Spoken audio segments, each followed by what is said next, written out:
மங்களூர் விழுப்புரம் சாலையானது தேசிய நெடுஞ்சாலை 75 வேலூர் தேசிய நெடுஞ்சாலை கோட்டத்தின் பராமரிப்பில் உள்ளது. காட்பாடி ரயில் நிலையம் கிலோமீட்டர் 56/200, முதல் பாலாறு பாலம் கிலோமீட்டர் 59/100 வரை உயர்மட்ட பாலம் அமைக்க மத்திய அரசின் சாலை போக்குவரத்து மற்றும் நெடுஞ்சாலைத்துறை மூலமாக விரிவான திட்ட அறிக்கை DPR தயார் செய்வதற்கும் சாத்தியக்கூறுகளை ஆராயவும் உரிய நடவடிக்கை மேற்கொள்ளப்படும். மேலும் தேசிய நெடுஞ்சாலை ஆணையின் மூலம் விழுப்புரம் மங்களூர் சாலை 4 வழித்தடமாக அகலப்படுத்தும் திட்டத்தின் ஒரு பகுதியாக மேலூர் மாநகருக்கு 20.50 கிலோமீட்டர் நீளத்திற்கு 4 வழித்தட புறவழிச்சாலை அமைக்க திட்டமிடப்பட்டு நில எடுப்பு பணிகள் முடிவரும் நிலையில் உள்ளன. இப்புறவழிச்சாலை லத்தேரியில் துவங்கி பொய்கை மற்றும் தங்கக்கோயில் வழியாக நெல்வாயில் முடிவடைகிறது. தற்போது ரூபாய் 1042 கோடி மதிப்பிலான நில எடுப்பு பணிகள் உள்பட இத்திட்டத்திற்கான ஒப்புதல் மத்திய அமைச்சகத்தின் பரிசீலனையில் உள்ளது. இத்திட்டங்கள் செயலாக்கப்படும் நிகழ்வில் தற்போதுள்ள போக்குவரத்து நெரிசல் பெரிதளவும் குறையும். ஒன்றிய அரசின் தேசிய நெடுஞ்சாலை ஆணையத்தின் கட்டுப்பாட்டில் உள்ள சாலையில் நடக்கும் வேலைகளின் தொய்வு குறித்தும் மற்றும் தமிழ்நாட்டிற்கு தேவையான மற்ற சாலை திட்டங்கள் குறித்தும் ஒன்றிய சாலை போக்குவரத்து மற்றும் நெடுஞ்சாலைத்துறை அமைச்சர் அவர்களை ஜூன் 2ஆம் தேதி நானே நேரில் சந்தித்து வலியுறுத்தினேன். மாநில அரசு ஒத்துழைப்பு அளிக்கும் பட்சத்தில் பல திட்டங்கள் நிறைவேற்ற ஒன்றிய அரசு தயாராக இருப்பதாகவும் முந்தைய ஆட்சியில் உள்ள இடர்பாடுகளை நீக்கினால் வரும் காலங்களில் சுமார் 2 லட்சம் கோடிக்கான திட்டங்களுக்கு வரும் 5 ஆண்டுகளில் அனுமதி அளிப்பதற்கு ஒன்றிய அரசு தயாராக உள்ளதாக கூறி உறுதியளித்தார். இது மட்டுமல்லாமல் மத்திய சாலை நிதியிலிருந்து தற்போது தமிழகத்திற்கு அனுமதிக்கப்பட்ட 500 கோடி CRF சென்ட்ரல் ரோட் ஃபண்ட் ரூபாயை முதல் முறையாக 1000 கோடி ரூபாயை உயர்த்தி இருக்கிறார். தற்போது தமிழகத்திற்கு அளிக்கப்படும் சாலை பாதுகாப்பு நிதி 300 கோடி ரூபாயிலிருந்து 600 கோடியாக உயர்த்துவதாக உறுதியளித்தார். மாண்புமிகு உறுப்பினர் டாக்டர் M. சுதாகர். மாண்புமிகு பேரவை தலைவர் அவர்களே, இதன் வாயிலாக எங்கள் ஊருக்கு அட்லீஸ்ட் அந்த உயர்மட்ட மேம்பாலம் ஆராயத்துக்கு நெடுஞ்சாலைத்துறை அமைச்சர் பொதுப்பணித்துறை அமைச்சர் அவர்கள் எடுத்துக்கொண்டதற்கு எனது காட்பாடி தொகுதியின் சார்பாக அட்லீஸ்ட் நான் நன்றியை தெரிவித்துக் கொள்கிறேன். நன்றி. மாண்புமிகு உறுப்பினர் லதா.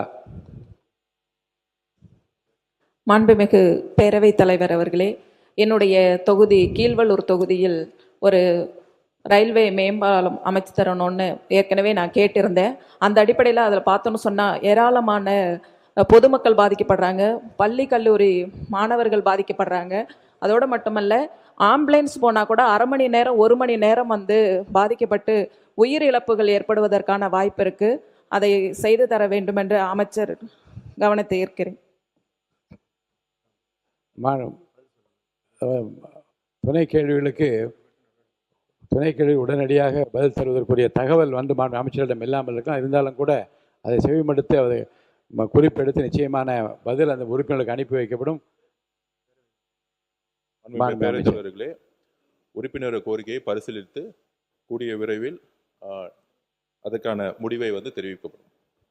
மாண்புமிகு உறுப்பினர் மாரிமுத்து அவர்கள். அன்புமிகு பேரவைத் தலைவர் அவர்களே, திருத்துறைப்பூண்டியில் பெரும் போக்குவரத்து நெருக்கடியாக இருக்கிற இந்த ரயில்வே மேம்பாலம் அமைப்பதற்கு அரசு முன்வருமா என்று தாங்களின் வாயிலாக அமைச்சர் பெருமக்களை கேட்டு அமர்கிறேன். மாண்புமிகு பேரவைத் தலைவர்களே, உறுப்பினர் முன்பே அதற்கான மனுவை அளித்திருக்கிறார். அதற்கான துறை ரீதியான ஆய்வு மேற்கொண்டு இருக்கும். கூடிய விரைவில் ஒரு நல்ல முடிவை நாங்கள் பரிசீலனை செய்வோம். மாண்புமிகு மூவி கருப்பையா.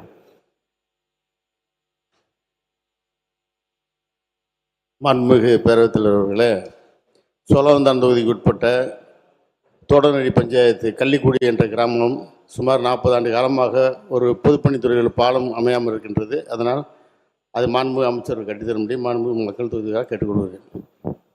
மாண்புமிகு அமைச்சர். மாண்புமிகு பேரவைத் தலைவர்களே, சட்டமன்றருடைய கோரிக்கை கூடிய விரைவில் பரிசீலிக்கப்பட்டு அதுக்கான ஆய்வை மேற்கொண்டு உடனடியாக அதற்கான தீர்வை நாங்கள் சரி செய்வோம். மாண்புமிகு உறுப்பினர் ரகுபதி. பேரவைத் தலைவர் அவர்களே, புதுக்கோட்டை நகரத்துக்கு நுழைவு வாயிலாக 3 ரயில்வே லைன்கள் இருக்கின்றன. ஒன்று திருவப்பூர் ரயில்வே கேட், இன்னொன்று கரியோப்லான் கேட் ரயில்வே கேட், 3வது நமன்சமுத்திரம் ரயில்வே கேட். இதில் எதிலுமே மேம்பாலம் இல்லாத காரணத்தால் போக்குவரத்து நெரிசல் ஏற்படுகிறது. எனவே எல்லாவற்றையுமே செய்து தந்தால்தான் புதுக்கோட்டை நகரத்துக்கு மக்கள் வந்து போக முடியும். எனவே இந்த 3 மேம்பாலங்களையும் கட்டுவதற்கு அரசு உடனடியாக நடவடிக்கை எடுக்குமா என கேட்டு அறிகிறேன். மாண்புமிகு பொதுப்பணித்துறை அமைச்சர் அவர்கள். மாண்புமிகு பேரவைத் தலைவர்களே, நம்மளுடைய சட்டமன்ற உறுப்பினர்கள் ஆல்ரெடி கவனத்திற்கு இது கொண்டு வந்திருக்காங்க. புதுக்கோட்டையில் மட்டுமல்ல, அனைத்து மாவட்டங்களிலும் ரயில்வே மேம்பாலங்கள் நிறைய இடத்துல இல்லைங்கிறத எங்களுடைய ஆய்வுக்கு உள்ளே வந்திருக்கு. ஸோ இதெல்லாம் நம்மளுடைய பட்ஜெட்டில் முதல் செய்யக்கூடிய பணிகள்னு நாங்கள் பிரித்து வச்சுருக்கோம். அதில் மக்கள் அதிகமாக போக்குவரத்தில் எங்கெல்லாம் நிற்கிறாங்கன்னா, அந்த ரயில்வே கிராஸ் ஆகும்போது கிட்டத்தட்ட 1 மணி நேரம் 1.5 மணி நேரம் எல்லாரும் நிற்க வேண்டிய பிரச்சனை இருந்துக்கிட்டே இருக்குது. அது முக்கியமாக டெல்டா மாவட்டங்களாக இருக்கட்டும், இந்த மாதிரி புதுக்கோட்டை, சீர்காழி, இந்த மாதிரி மாவட்டங்களில் இந்த பிரச்சனை இருந்திருக்கு. இந்த கவனத்திற்கு வந்துருச்சு. கூடிய விரைவில் எங்களுடைய முதல் பணியாக இந்த ரயில்வே மேம்பாலங்களை அனைத்து மாவட்டங்களிலும் கொண்டு வரதுக்கான பணியும் செய்கிறோம். அதுக்கப்புறம் ஒவ்வொரு மாவட்டத்திலையும் இந்த ரிங் ரோட்ஸ் பிரச்சனை இருக்கு, அதுவும் எங்களுடைய கவனத்துக்கு கொண்டு வந்திருக்காங்க. ஸோ அதையும் சட்டமன்ற உறுப்பினர்கள் இப்போ இந்த லாஸ்ட் 1 வாரமா எங்களுடைய துறை சார்ந்த எங்களுடைய அதிகாரிகள் கிட்ட நம்ம கொடுக்க சொல்லியிருந்தோம். அவங்க ஆல்மோஸ்ட் 234 பேர்ல 173 பேர் ஒவ்வொரு தொகுதியிலையும் என்னென்ன பிரச்சனைன்னு வரும் பொழுது அதிகமான பிரச்சனை இங்க இருக்கக்கூடிய சட்டமன்றங்கள் சொன்னது பார்த்தீங்கன்னா இந்த ரயில்வே மேம்பாலம் பிரச்சனையும், ஒவ்வொரு மாவட்டத்திலையும் இந்த ரிங் ரோடு பிரச்சனை அப்படிங்கிறத ஒரு பிரச்சனையை தான் அதிகமாக சொல்லியிருக்காங்க. அதுக்கான ஆய்வுகளையும் அதுக்கான டிபிஆர் ப்ராஜெக்ட் ஒர்க்கையும் உடனடியாக நாங்கள் மேற்கொள்ள ஆரம்பிச்சுங்கிறத பதிவு பண்ணுறோம். முன்னாள் முதலமைச்சர் எடப்பாடி கே பழனிசாமி அவர்கள். மாண்பு பேரவைத் தலைவர்களே, சென்னையிலிருந்து திருச்சி செல்லுகின்ற இந்திய தேசிய நெடுஞ்சாலை ஆணையம் போக்குவரத்து நெரிசல் அதிகமுள்ள அந்த சாலை, காலையிலையும் மாலையிலையும் அதிக போக்குவரத்து நெரிசலை தவிர்ப்பதற்காக அனைத்து இந்திய அண்ணா திராவிட முன்னேற்ற கழக ஆட்சியை கொண்ட பொழுது தாம்பரத்திலிருந்து செங்கல்பட்டு வரை உயர்மட்ட பாலம் கட்டுவதற்காக விரிவான திட்ட அறிக்கை தயாரிக்கப்பட்டு மத்திய அரசுக்கு அனுப்பப்பட்டு மத்திய அரசும் அந்த திட்டத்தை நிறைவேற்றுவதற்கு தயாராக இருந்தது. ஆட்சி மாற்றம் ஏற்பட்ட பிறகு அது அப்படியே கிடப்பில் போடப்பட்டார்கள்.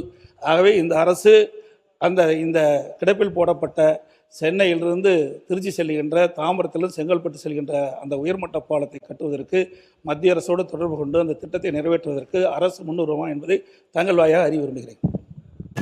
பொதுப்பணித்துறை அமைச்சர் அவர்கள். பேரவைத் தலைவர் அவர்களே, முன்னாள் முதலமைச்சர் கூறியது உண்மை.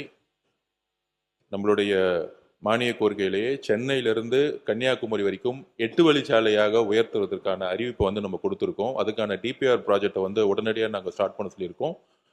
மாண்புமிகு ஒன்றிய அமைச்சரை சந்திக்கும் பொழுது இதை பற்றி கிட்டத்தட்ட ஒரு மணி நேரம் அவரோட விவாதித்தோம். அதில் முக்கியமாக சென்னையிலேருந்து கன்னியாகுமரி வரைக்கும் அதிகப்படியான போக்குவரத்து இருக்குது. இப்போ இருக்கக்கூடிய சாலைகளை 8 வழி சாலைகளாக கொண்டு வந்தால் தான் அடுத்த 30 வருஷத்துக்கான போக்குவரத்து பிரச்சனையும், குறிப்பாக இந்த ரோட்ல தான் அதிகமான விபத்துகள் அதிகமாக நடந்துட்டு இருக்கு. அதுக்கப்புறம் சென்னையை நோக்கி வரும்பொழுது நம்ம திருச்சியிலிருந்து செங்கல்பட்டு வரைக்கும் ஒரு 4 மணி நேரத்தில் வந்துட முடியும். ஆனால் செங்கல்பட்டுல இருந்து நம்ம ஏர்போர்ட் வரதுக்கு பார்த்தீங்கன்னா கிட்டத்தட்ட 3 மணி நேரம் ஆகுது. ஸோ இது முன்னாள் முதலமைச்சர் சொன்னதை ஆல்ரெடி அரசினுடைய கவனத்தில் இருக்கு. இது இங்க மட்டும் இல்லை, திருவள்ளூர்லேருந்து பெங்களூர்லேருந்து திருவள்ளூர் வரைக்கும் வந்தாலும் நான் திருவள்ளூர்லேருந்து திருப்பியும் பூந்தமல்லி ரோட கிராஸ் பண்ணுறதுக்கு திருப்பியும் அங்கே ஒரு 3 மணி நேரம் ஆகுது. ஸோ சென்னையுடைய அதர் மாவட்டங்கள்லேருந்து மற்றொரு மாவட்டங்கள்லேருந்து உள்ளே வர முடியுது ஹைவேஸில். ஆனால் அந்த சென்னை சுற்றி இருக்கக்கூடிய செங்கல்பட்டாக இருக்கட்டும், திருவள்ளூராக இருக்கட்டும், இங்கே இருக்கிற மகாபலிபுரம் மாவட்டம், இது யாரெல்லாம் சென்னை நோக்கி வரும்பொழுது கிட்டத்தட்ட 3 மணி நேரம் நம்ம போக்குவரத்து நெரிசல்ல இருக்கிறோம்.